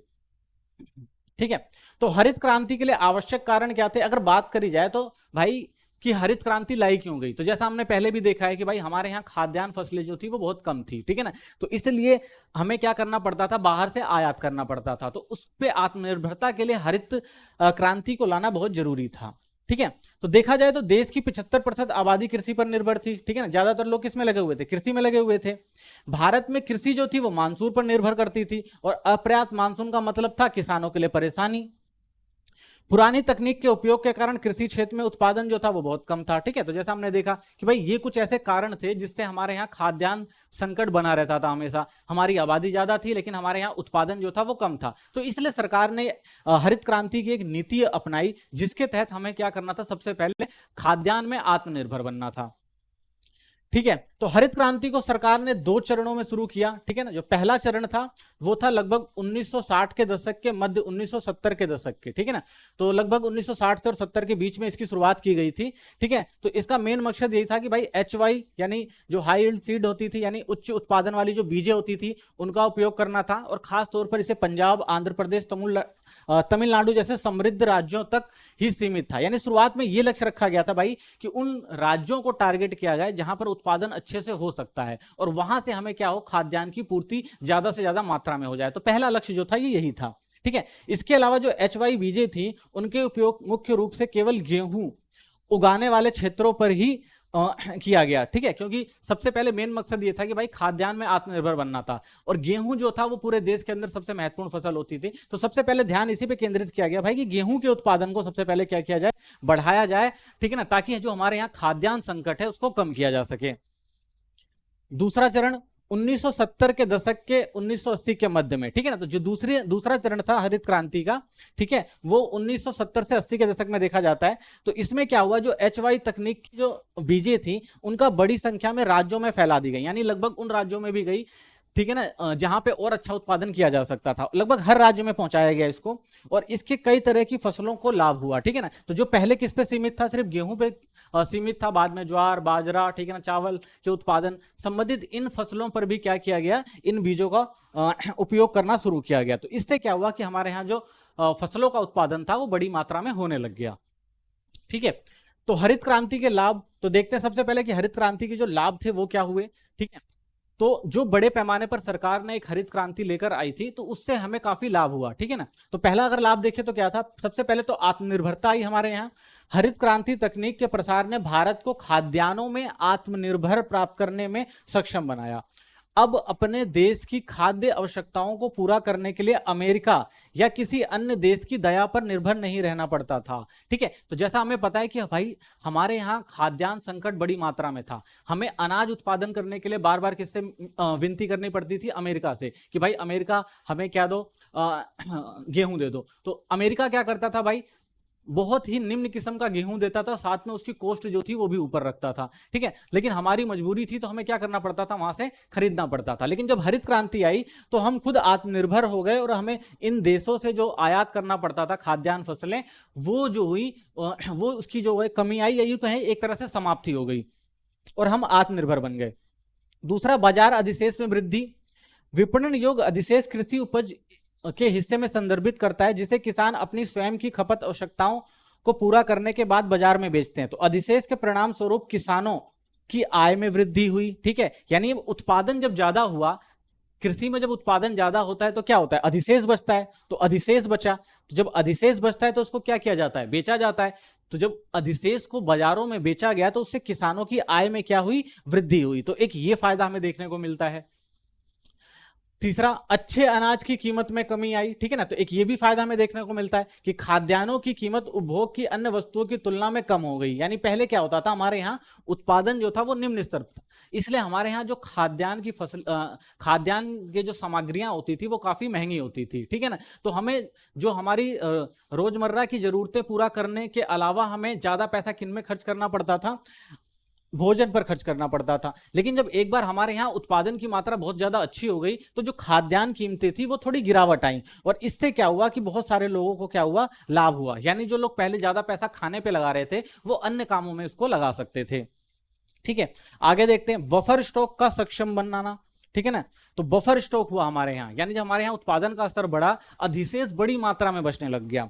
तो हरित क्रांति ने सरकार को खाद्यान्नों का पर्याप्त मात्रा में भंडार बनाने में सक्षम बनाया, जिसका उपयोग खाद्यान्न की कमी के समय किया जा सकता था। यानी अब हमारे पास क्या था कि अनाज की भरपूर मात्रा थी, ठीक है ना, उसको हम क्या कर सकते थे, स्टॉक में रख सकते थे, ठीक है ना। अगर कभी भविष्य में ऐसा लगे कि हमारे यहाँ जो है खाद्यान्न की कमी हो रही है, अकाल वगैरह की स्थिति है, तो उस समय हमारे पास इतना स्टॉक था, बफर स्टॉक था, कि हम उस समय उस कमी को क्या कर सकते थे, पूरा कर सकते थे। तो हरित क्रांति से हमें यह भी एक फायदा हुआ था, ठीक है।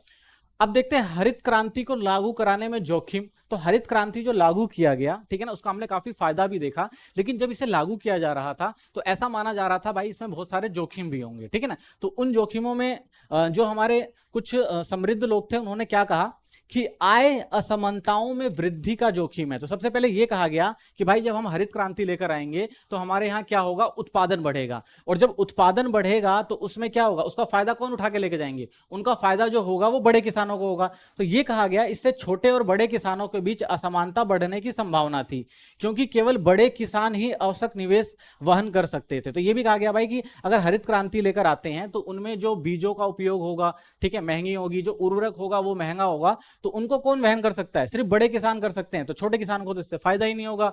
एक ये इस पे बात कही गई। दूसरा, कीटों के हमले का जोखिम। ये कहा गया कि अगर भाई हमने HY फसलों का उपयोग किया, ठीक है ना, तो इससे क्या होगा, कीटों के हमलों का भी अधिक खतरा होगा, क्योंकि जितना ज्यादा उत्पादन होता है उतना ज्यादा उस उपज को कौन खा जाते हैं, कीट खा जाते हैं। तो ये कहा गया भाई कि इससे क्या होगा, हमारे यहाँ जो होगा जितनी भी फसलें होंगी उन पे कीटों का हमला हो सकता है। तो इस तकनीक को अपनाने वाले छोटे किसान कीटों के हमले में अपना सब कुछ खो देंगे। यानी ये कहा गया कि भाई जो किसान, छोटे किसान होते हैं वो छोटी मात्रा में उत्पादन करते हैं, अगर कीट आए एक साथ तो इनके पास जो उत्पादन हो छोटी मात्रा में होगा, तो इनका जो पूरा उत्पादन होगा, जो पूरी कृषि होगी वो खराब हो सकती है। तो ये भी मानना था, ये कुछ जोखिम बताए गए कि भाई कि जो हम हरित क्रांति ला रहे हैं इससे कुछ हमारे नुकसान भी हो सकते हैं, ठीक है। आगे देखते हैं, सरकार द्वारा उठाए गए कदम, सरकार की भूमिका। तो देखो हरित क्रांति जो था पूरे देश में लागू करना एक बड़ी परियोजना थी, और इस परियोजनाओं में सरकार का महत्वपूर्ण स्थान था, क्योंकि सरकार ही इसको अच्छे से आगे बढ़ा सकती थी, ठीक है ना, इसको अपने लक्ष्य तक ले जा सकती थी। तो इसलिए सरकार ने क्या किया, सबसे पहले वित्तीय सहायता दी। सरकार ने छोटे किसानों को कम ब्याज दर पर ऋण और सब्सिडी वाले उर्वरक उपलब्ध कराए, ताकि छोटे किसानों को भी आवश्यक निवेश के साधन मिल सके। तो सरकार ने क्या किया, छोटे किसानों के लिए सब्सिडी और ऋण की उपलब्धता करवाई, ताकि वो भी क्या कर सके, निवेश कर सके और इसका फायदा उठा सके। दूसरा, शोध संस्थानों की भूमिका। तो सरकार ने क्या किया, शोध संसाधन विकसित किए, ठीक है ना, हरित क्रांति के लिए एक ऐसी संस्था बनाई जो लोगों को जागरूक करे कि क्या करना है क्या नहीं करना है। तो सरकार द्वारा स्थापित शोध संस्थानों द्वारा प्रदान की गई सेवाओं से छोटे किसानों की फसलों पर कीटों के हमले से बर्बाद होने का जोखिम बहुत कम हो गया। यानी क्या किया जाता था, छोटे किसानों को बताया जाता था भाई कृषि किस तरह से की जाए, ठीक है ना, उर्वरक का इस्तेमाल कैसे किया जाए, अगर फसल में कीड़े लग गए तो कैसे उनका उपाय किया जाए। तो ये सारी चीजें जो थी वो सरकार ने संस्थाओं के माध्यम से लोगों तक पहुंचाई। तो इसका भी क्या हुआ, काफी फायदा हुआ, ठीक है। आगे देखते हैं, कृषि के लिए सब्सिडी पर बहस। तो जो सरकार इतने बड़े पैमाने पर सब्सिडी दे रही थी उस पर भी क्या हुई, काफी बहस हुई। क्यों, क्योंकि सब्सिडी से जो सरकार की आय का एक बड़ा हिस्सा कहां जा रहा था, इस पे जा रहा था जो विकास के कामों में लगाया जा सकता था। तो इसलिए बहुत सारे जो अर्थशास्त्री थे उन्होंने क्या किया, इस पर बहस करी कि भाई सब्सिडी से क्या हो सकता है, नुकसान हो सकता है। तो कृषि के संदर्भ में सब्सिडी का मतलब है कि किसानों को बाजार मूल्य से कम कीमत पर साधन मिलना। तो सब्सिडी के पक्ष में अर्थशास्त्री, तो ये कहा गया भाई कि देखो अगर सब्सिडी दी जाएगी तो इससे ज्यादा फायदा हो सकता है, ठीक है ना। तो कुछ ने कहा भाई जोखिम भरा व्यवसाय है ये, ठीक है ना, क्योंकि सरकार को कृषि सब्सिडी जारी रखनी चाहिए क्योंकि भारत में खेती करना जोखिम भरा व्यवसाय बना हुआ है। तो जो इसके पक्ष में अर्थशास्त्री थे उनका मानना था भाई ये जरूरी है, सब्सिडी जारी है जरूरी है, क्योंकि जो छोटे किसान है, ठीक है, उनके पास साधन इतने हैं नहीं कि वो उनको लगा सके, तो उनको किस पर डिपेंड रहना पड़ेगा, सरकार पर। तो सरकार क्या कर सकती है, सब्सिडी के द्वारा क्या कर सकती है, इनको इनके जो जोखिम है इनको क्या कर सकती है, कम कर सकती है। दूसरा, आय असमानता। सब्सिडी खत्म करने से अमीर और गरीब किसानों के बीच आय समानता बढ़ेगी और समानता के अंतिम लक्ष्य का उल्लंघन होगा। तो यह माना जाता था अगर भाई सब्सिडी नहीं दी गई तो अमीर किसान के पास तो साधन तक पहुंचने की संसाधन तक पहुंचने की जो है उनके पास, लेकिन जो गरीब हैं वो संसाधन तक नहीं पहुंच सकते, ठीक है ना। तो संसाधन के लिए सरकार को सब्सिडी को क्या रखना चाहिए, जारी रखना चाहिए, ताकि आय समानता के जो आय की जो असमानता यानी गरीब किसान और अमीर किसान के बीच में जो फर्क है वो आगे ना बढ़, ज्यादा ना बढ़ जाए। तो ये बात रखी गई उस टाइम। गरीबी, अधिकांश किसान बहुत गरीब हैं और वे सब्सिडी के बिना आवश्यक साधन नहीं खरीद सकते। तो ये भी कहा गया भाई कि जो साधन है या जो भी संसाधन है वो गरीब किसान तो नहीं खरीद सकते, ठीक है, लेकिन अमीर किसान क्या है उसको आराम से खरीद लेंगे। और अगर गरीब किसानों को सब्सिडी नहीं मिली तो वो अपने उत्पादन को बढ़ा ही नहीं सकते। तो ये भी एक बड़ी समस्या थी और गरीबी जो थी वो सबसे बड़ी समस्या थी। तो इसलिए जो अर्थशास्त्री चाहते थे कि सब्सिडी को क्या रखा जाए, जारी रखा जाए, ये उनका मानना था, ठीक है। लेकिन कुछ जो अर्थशास्त्री थे वो सब्सिडी के खिलाफ थे, ठीक है। उनका क्या मानना था कि इससे क्या होगा, सरकार पर जो है वो बोझ पड़ेगा। अगर हमने नई HY तकनीक की बीजों का इस्तेमाल किया है, ठीक है ना, प्रोत्साहन देने के लिए, तो सरकार द्वारा सब्सिडी दी गई थी और ये सरकार के वित्त पर बहुत बड़ा बोझ है, इससे वापस ले लिया जाना चाहिए क्योंकि इसका उद्देश्य पूरा हो चुका है। तो सब्सिडी जो जब काफी लंबे समय तक चली तो कुछ अर्थशास्त्रियों का यह मानना था कि भाई कृषि में हम जितनी सब्सिडी दे सकते थे या जितने समय अंतराल तक दे सकते थे हमने दे दी है। अब इससे ज्यादा अगर सब्सिडी दी गई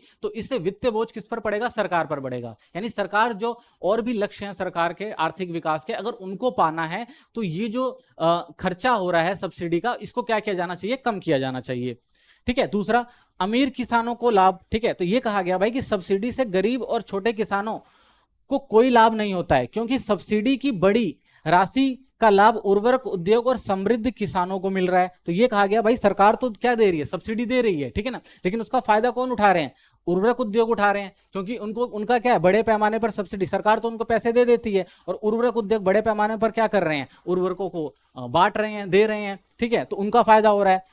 और समृद्ध किसानों का फायदा था क्योंकि उनके पास पहले संसाधन तक पहुंच थी, लेकिन उसके बाद भी वो लोग क्या कर रहे हैं, सब्सिडी पे क्या ले रहे हैं, उर्वरक ले रहे हैं, और बोझ किस पर पड़ रहा था, सरकार पर पड़ रहा था, जबकि वो सक्षम थे। तो इसलिए भी बहुत सारे जो अर्थशास्त्री थे ये मानते थे कि भाई सब्सिडी जो है उसको बंद कर देना चाहिए, ठीक है। तो ये उनका मानना था, ठीक है। आगे टॉपिक देखते हैं, कृषि के लिए सामान्य सुधार, ठीक है ना। तो ये हमारा जो आ जाता है तीसरा, ठीक है ना, संस्थागत और तकनीकी सुधार के बाद आता है हमारा कृषि के लिए कुछ सामान्य सुधार किए गए थे सरकार के द्वारा जो बहुत सामान्य और जरूरी थे, ठीक है। इनमें सबसे पहला जो था वो सिंचाई सुविधाओं में विस्तार करना था, ठीक है ना। तो कृषि में उत्पादन को बढ़ाने के लिए उद्देश्य से सिंचाई सुविधाओं में विस्तार किया गया। देश के विभिन्न भागों में बड़ी और छोटी सिंचाई परियोजनाएं शुरू की गई क्योंकि सरकार को पता था भाई कि अगर हमें खाद्यान्न बढ़ाना है तो सिंचाई करना जरूरी है और सिंचाई के लिए हम मानसून पर निर्भर नहीं रह सकते, तो इसलिए बहुत सारी परियोजनाएं बनाई गई। ऋण का प्रावधान, तो किसानों को कम ब्याज दर पर ऋण उपलब्ध कराने के लिए सहकारी ऋण समितियां स्थापित की गई और साथ ही किसानों को ऋण संबंधी जरूरतों को पूरा करने के लिए ग्रामीण विकास बैंक भी स्थापित किए गए, ठीक है ना। यानी गरीबों को किस तरह से प्रोत्साहन दिया जा सके, ठीक है ना, समितियां बना के ऋण दिया जाए, ठीक है ना, या फिर ग्रामीण विकास बैंक बना दिया जाए ताकि उनको प्रोत्साहन दिया जाए। तो ये सारी चीजें भी जो थी उस टाइम सरकार ने करी। विनियमित बाजार और सहकारी विपणन समितियां, ठीक है ना, यानी अगर उत्पादन हो जाता है तो उस उत्पादन को बेचने के लिए कहां पे लेकर जाया जाए ताकि उन्हें अच्छा दाम मिल सके। तो इसके लिए सरकार ने कुछ विनियमित बाजार बनाए और सहकारी विपणन केंद्र भी बनाए, ठीक है ना।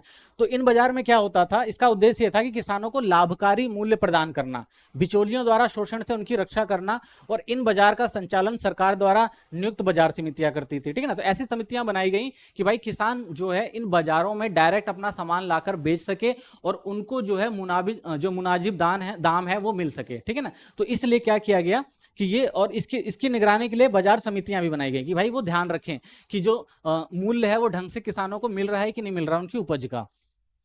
आगे मूल्य समर्थन नीति, ठीक है ना, तो एक ये और अच्छी नीति थी जिससे किसानों को समर्थन मिला, ठीक है ना। इसके तहत क्या किया गया, सरकार ने किसानों को उनकी उपज के लिए न्यूनतम समर्थन मूल्य यानी एमएसपी का जो आश्वासन दिया, ताकि उन्हें बाजार की अनिश्चितताओं से बचाया जा सके, ठीक है ना। कई बार क्या होता है कि भाई किसी चीज के दाम बढ़ जाते हैं या घट जाते हैं, अगर ज्यादा उत्पादन हो जाता है तो दाम कम रह जाता है, ठीक है ना, कम उत्पादन होता है तो दाम बढ़ जाता है। तो ये बहुत सारी बाजार में अनिश्चितताएं होती हैं। तो इन अनिश्चितताओं को कम करने के लिए सरकार ने क्या किया, मूल्य समर्थन नीति अपनाई कि भाई कि जो उत्पादन होगा उस उत्पादन की एक कीमत तय कर दी जाएगी, ठीक है ना। तो किसान उस कीमत पर ही उस सामान को बेचेंगे, ठीक है, ताकि जो उन्होंने उत्पादन किया है, जो उनकी उत्पादन की लागत है और जो उनको मुनाफा है साथ के साथ मिल जाए, ठीक है ना। तो ये भी एक अच्छी नीति थी जिससे कृषि में क्या किया जा सकता था, सुधार किया जा सकता था, ठीक है। अब नेक्स्ट टॉपिक में हम देखते हैं औद्योगिक विकास। 1950 से 1990 के बीच में भारत की अर्थव्यवस्था के विकास में औद्योगिक क्षेत्र किस तरह से आगे बढ़ रहे थे। तो स्वतंत्रता के समय उद्योगों की विविधताएं बहुत सीमित थी। भारत में सूती कपड़ा और जूट उद्योग ज्यादातर विकसित थे। जमशेदपुर और कोलकाता में सिर्फ दो अच्छी तरह की प्रबंधित लोह और इस्पात फर्म हुआ करती थी, ठीक है ना। अगर भारत में औद्योगिक क्षेत्र की बात करें तो औद्योगिक क्षेत्र में अगर अंग्रेजों का जब तक शासन रहा हमारे देश पर, तब तक तो उन्होंने इतना ज्यादा कुछ महत्वपूर्ण बदलाव किए नहीं। बहुत सीमित मात्रा में हमारे यहाँ देखने को मिलता है जो उद्योग प्रगति कर रहे थे। तो कुछ ऐसे क्षेत्र थे जहां पर आधुनिकीकरण, औद्योगिकरण शुरू हुआ था।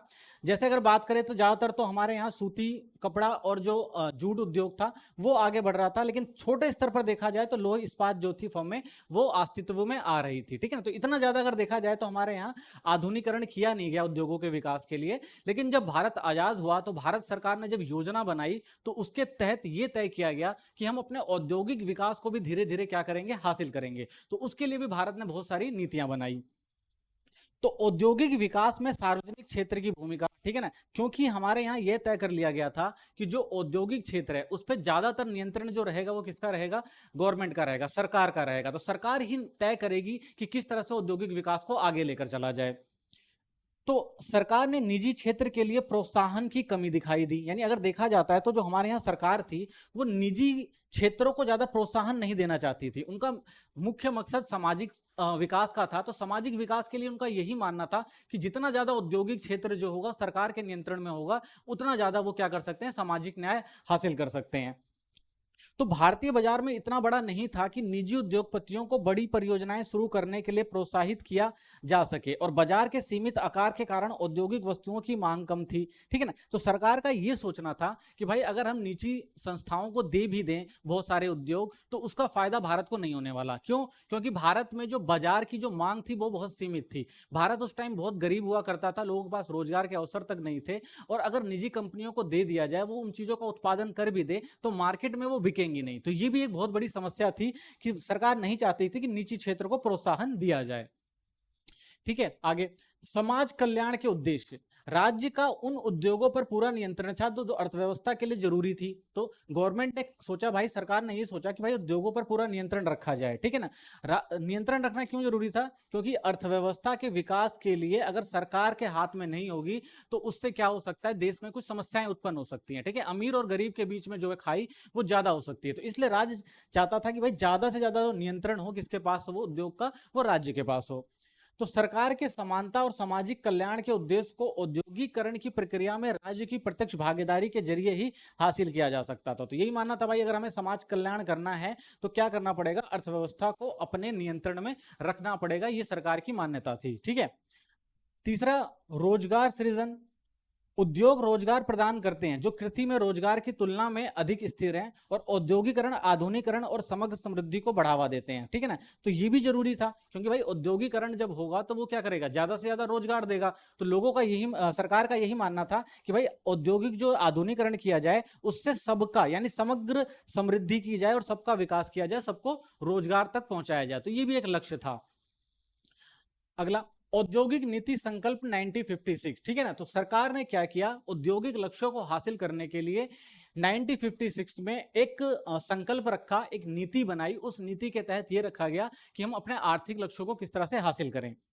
तो इसमें क्या था, जब दूसरी पंचवर्षीय योजना में समाज के समाजवादी स्वरूप की नींव रखने के लिए 1956 का औद्योगिक नीति संकल्प अपनाया गया, तो उद्योगों को 3 श्रेणियों में पुनर्वर्गीत किया गया, ठीक है ना। तो सरकार ने क्या किया 1956 में कि उद्योगों का वर्गीकरण कर दिया कि भाई कि हम उद्योगों को क्या करेंगे, कैटेगरी दे देते हैं और कौन से उद्योग किन के हवाले किए जाएंगे ये भी तय कर दिया गया। तो मुख्य रूप से 3 श्रेणियां बनाई गई। पहली श्रेणी में, इस श्रेणी में वो उद्योग शामिल किए जो पूरी तरह से राज्य के स्वामित्व में होंगे। तो सरकार ने कहा भाई कि ये जो औद्योगिक क्षेत्र है ये पूरा कौन रखेगा, सरकार अपने नियंत्रण में रखेगी, ठीक है, क्योंकि ये भारी उद्योग थे, जैसे हथियार, गोला बारूद, परमाणु ऊर्जा, विमान, तेल, रेलवे आदि। तो ये जितने भी बड़े उद्योग थे, ऐसे 17 उद्योग जो थे वो गवर्नमेंट ने क्या कहा भाई, सीधा अपने नियंत्रण में रखा। श्रेणी बी, दूसरी श्रेणी की बात करें तो इसमें इस अनुसूची में राज्य उद्योग स्थापित करने की पहल करेगा, ठीक है, यानी सरकारें क्या करेंगी, राज्य सरकारें क्या करेंगी, उद्योग को क्या करेंगी, स्थापित करेंगी। और निजी क्षेत्र राज्यों के प्रयासों को पूरक करेंगे और निजी क्षेत्र क्या करेंगे, उसमें सहायता करेंगे। इसमें एल्युमिनियम खनन उद्योग, उर्वरक आदि जैसे उद्योग शामिल किए गए, ठीक है ना। तो दूसरी श्रेणी में किसकी भागीदारी थी, दोनों की, निजी क्षेत्र की भी और सार्वजनिक क्षेत्र की भी, ठीक है। तीसरी श्रेणी जो बनाई गई, इस अनुसूची में वे शेष उद्योग शामिल थे जो निजी क्षेत्र में होते थे। इन उद्योगों को लाइसेंस प्रणाली के माध्यम से राज्य द्वारा नियंत्रित किया जाता था, ठीक है ना। तो जो तीसरी श्रेणी बनाई गई उसमें पूरा नियंत्रण किसको दिया गया, निजी क्षेत्रों को दिया गया, लेकिन निजी क्षेत्रों को भी नियंत्रण देने जो था वो लाइसेंस प्रणाली के तहत दिया गया, ठीक है ना। और इसके जरिए सरकार अपना नियंत्रण रखना चाहती थी जो निजी उद्योग थे उस पर भी। यानी अगर आप कोई कंपनी शुरू कर रहे हैं, कोई भी निजी संस्थान खुल रहे हैं, तो उसको पहले क्या लेना पड़ेगा, सरकार से लाइसेंस लेना पड़ेगा, ठीक है ना। और सरकार क्या करेगी, उसकी पूरी देख रेख करेगी, यानी सरकार अपने नियंत्रण में रखेगी, तभी क्या कर सकते थे, निजी उद्योग खोले जा सकते थे। तो एक तरह से देखा जाए पूरा जो औद्योगिक स्तर था, जो पूरा उद्योग का आर्थिक विकास था, सरकार अपने नियंत्रण में लेकर चलना चाहती थी। ये जो थी सरकार की नीति थी, ठीक है। तो सरकार ने क्या किया, लघु लघु जो उद्योग थे उनको काफी प्रोत्साहित किया, ठीक है। तो 1955 में ग्राम एवं लघु उद्योग सीमित समिति ने लघु उद्योगों के विकास की भी सिफारिश की। यानी सरकार को यह लगता था भाई कि जो हमारे लघु उद्योग हैं वो रोजगार को ज्यादा सृजित कर सकते हैं और जो हमारे बाजार की मांग है उसको भी पूरा कर सकते हैं। तो इसलिए ज्यादा ध्यान किस पे दिया गया, लघु उद्योगों पर दिया गया, ठीक है। तो इसकी सिफारिश के मेन कारण क्या थे कि ग्रामीण विकास को बढ़ावा देना था। तो सरकार ये चाहती थी कि जो भाई ग्रामीण विकास है वो आगे आए, क्योंकि उस समय भारत में जो ग्रामीण स्तर था वो काफी निम्न स्तर था, उसको आगे बढ़ाने के लिए जो थे वो लघु उद्योगों को बढ़ावा दिया गया। अधिक रोजगार पैदा करना था, ठीक है ना। तो ग्रामीण स्तर पर जो था रोजगार को अधिक पैदा करना था, यानी जो लोग ज्यादातर कृषि में लगे हुए हैं, ठीक है ना, उनको भी क्या इन लघु उद्योगों के द्वारा क्या मिले, रोजगार मिले, ठीक है। तो 1950 में एक लघु उद्योग इकाई वह थी जो अधिकतम 5 लाख रुपए के निवेश से होती थी। तो सरकार ने तय किया भाई कि जो लोग भी 5 लाख तक रुपए लगा सकते हैं तो उनको क्या रखा जाएगा, एक लघु श्रेणी में रखा जाएगा और बहुत सारी रियायतें दी जाएंगी उनको, ठीक है।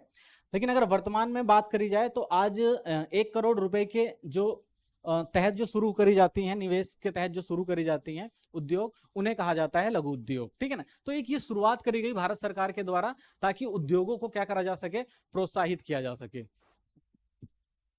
लघु उद्योगों के बारे में महत्वपूर्ण बिंदु, ठीक है ना। तो लघु जो उद्योग थे उनसे फायदा क्या हुआ या सरकार ने उनके लिए क्या काम किया, तो बड़ी फर्मों से सुरक्षा की आवश्यकता थी, ठीक है। तो जो लघु उद्योग थे उनको क्या थी भाई, बड़े फर्मों से सुरक्षा की जरूरत थी, क्योंकि अगर बड़े फर्म इन क्षेत्रों में काम करेंगे तो वो ज्यादा उत्पादन करेंगे, ज्यादा मात्रा में उत्पादन करेंगे, उनकी लागत भी कम होगी तो वो ज्यादा प्रॉफिट कमा लेंगे। अगर लघु उद्योग भी वही काम करते हैं तो उनके सामान की कीमत जो होगी वो ज्यादा होगी।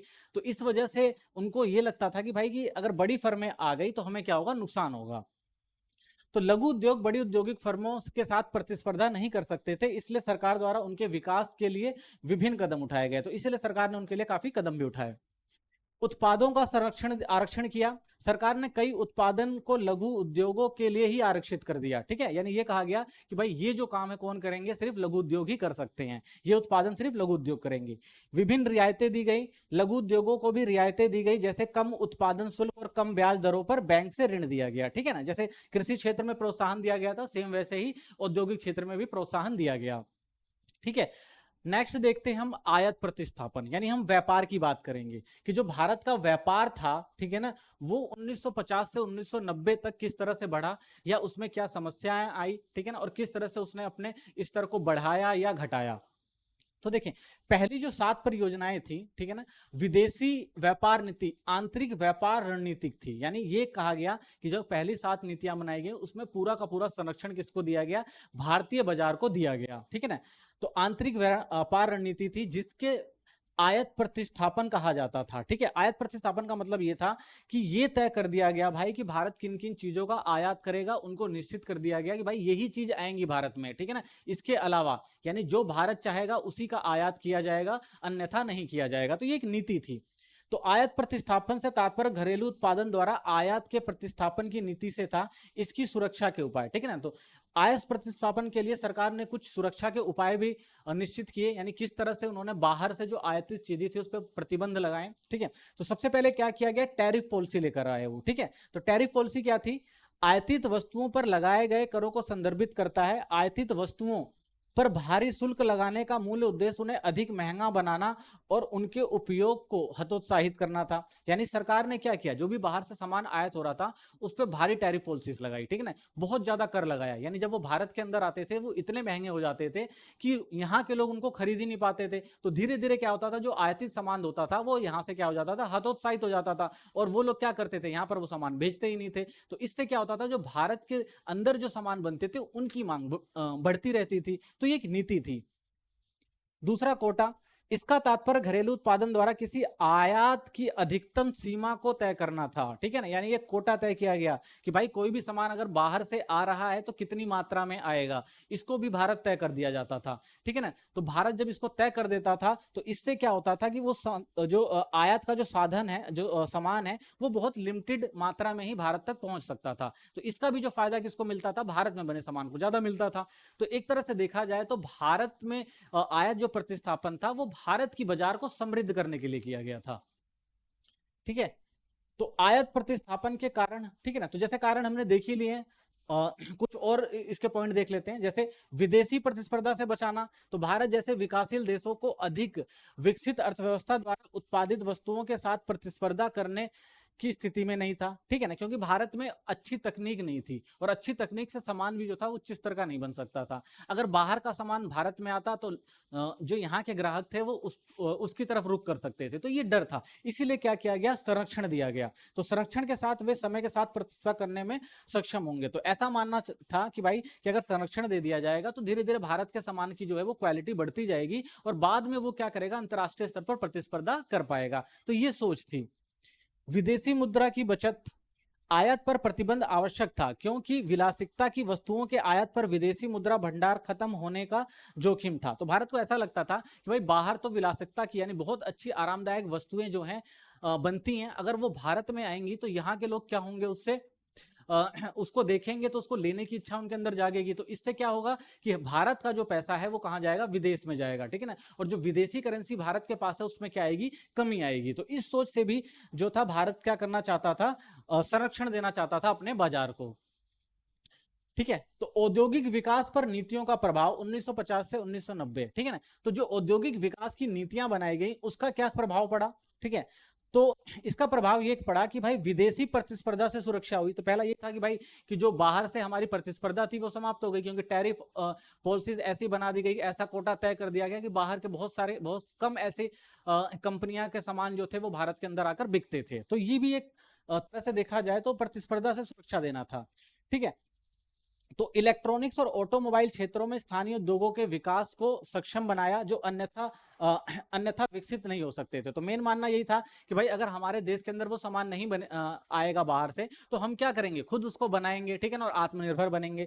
तो इलेक्ट्रॉनिक्स और ऑटोमोबाइल में भारत ने काफी हद तक इन चीजों को हासिल भी किया, ठीक है। दूसरा आता है औद्योगिक विविधीकरण। 1990 तक औद्योगिक क्षेत्र काफी हद तक सार्वजनिक क्षेत्र के कारण विविधीकृत हो गया था और यह अब सूती वस्त्र और जूट तक ही सीमित नहीं था, इसमें इंजीनियरिंग सामान और उपभोक्ता वस्तुओं की भी विस्तृत श्रृंखला शामिल हो चुकी थी, ठीक है ना। तो अब क्या हुआ, उद्योगों में विविधीकरण आया, यानी उद्योगों में भी कई प्रकार के उद्योगों की स्थापना होनी शुरू हुई। पहले कुछ चंद उद्योगों पर भारत निर्भर था, लेकिन अब उद्योगों में भी बड़े बड़े उद्योग जो थे वो आगे आ रहे थे, ठीक है ना। बहुत सारी विविधताएं देखी गई हमारे उद्योगों के अंदर, ठीक है ना। तो इसमें ज्यादातर देखें तो हमारे यहाँ इंजीनियरिंग सामान बनने लग गए, और जो पहले हमारे यहाँ उपभोक्ता वस्तुएं बनती थी, ठीक है ना, उनका भी जो स्तर था वो बढ़ने लग गया। तो इससे भी क्या हुआ, भारत की जो आर्थिक नीति थी उसने काफी फायदा पहुंचाया।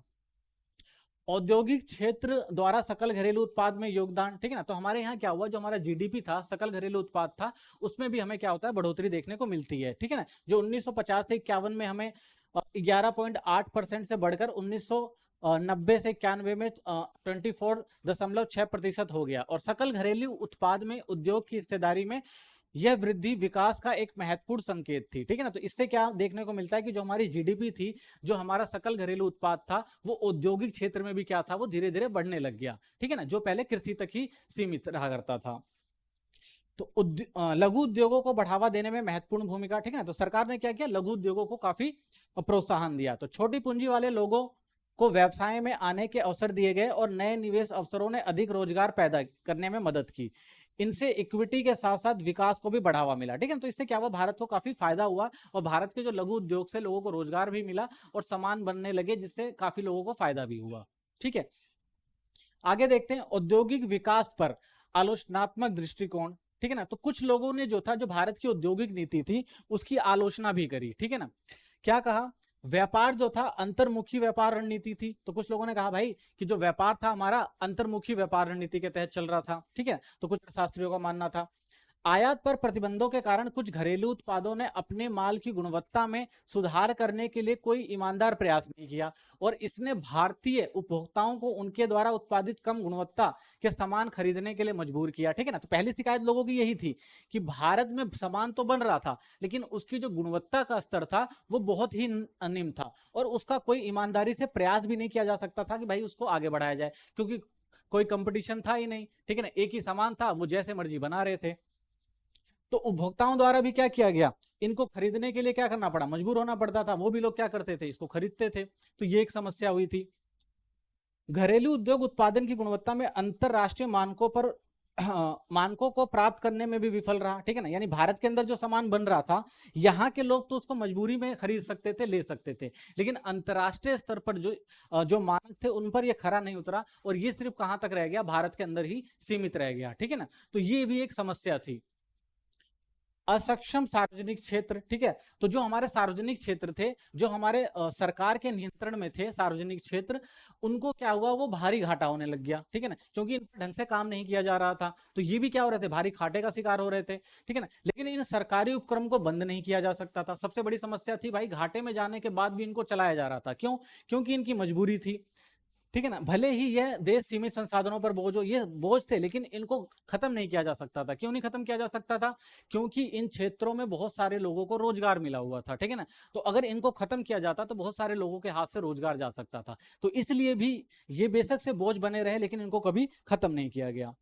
सार्वजनिक क्षेत्र ने कुछ गैर आवश्यक क्षेत्रों में एकाधिकार जारी रखा, जिसकी आवश्यकता नहीं थी, और निजी क्षेत्रों की संभाल सकना भी इनके बस की बात नहीं थी। यानी बहुत सारी ऐसी चीजें थी जिन्हें सरकार संभाल नहीं पा रही थी, लेकिन एक मजबूरी के तहत उनको चला रही थी, ठीक है ना। जैसे अगर देखें तो दूरसंचार जो सेवा थी, ठीक है ना, इनकी जो क्वालिटी थी वो काफी निम्न स्तर थी, लेकिन सरकार फिर भी क्या कर रही थी, इसको अपने नियंत्रण में लेकर चल रही थी।